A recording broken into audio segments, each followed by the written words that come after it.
Hello, I'm Charles Randall, a hockey journalist, and I'm going to be looking forward to the England Hockey League playoffs at Cannock over the May bank holiday.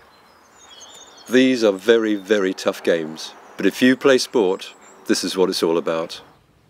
4 clubs are competing for only 2 places in the Premier Division.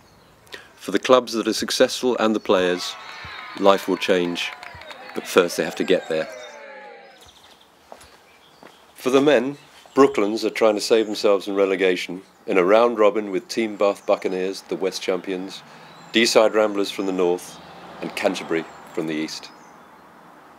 It is notoriously difficult for any club to halt a slide, and Brooklands lost 2 important relegation games against Cannock and Bowden in the Premier Division. These setbacks probably outweighed good wins against East Grinstead and Surbiton, 2nd and 3rd in the league.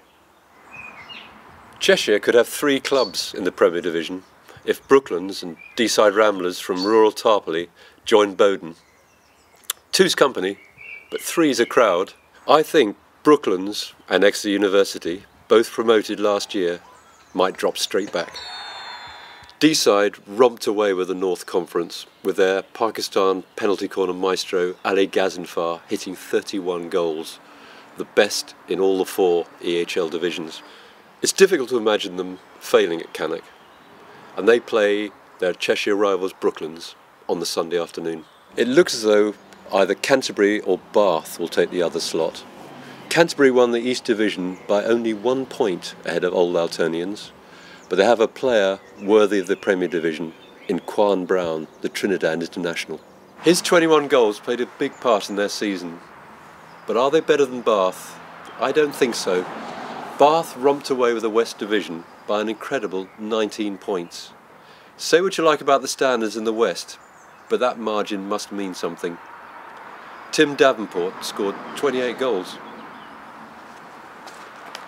The women's playoffs will be fought between Clifton from the Premier Division, Cannock on their home ground, the West champions, Ipswich, hoping to bounce straight back from the East, and Durham University, North champions for the 2nd consecutive year.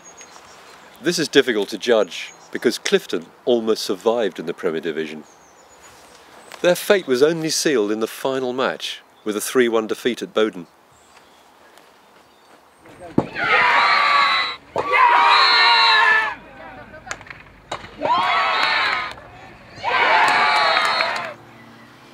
Seeing these tulips reminds me that the standard of the Premier Division was almost certainly higher this year, with the return of so many players from Europe, mainly from Holland.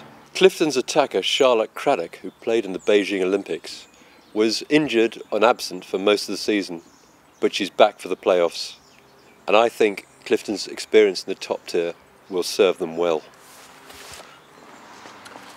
Ipswich only won the East Division on goal difference from Sevenoaks, and it looks unlikely they'll bounce straight back into the Premier Division this time.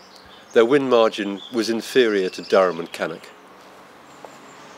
A big factor will be Cannock on their home pitch in front of their home supporters, and they have the EHL's most prolific scorer in Linda Royston with 26 goals. But expectation, high expectation, can be a burden as well as inspiration.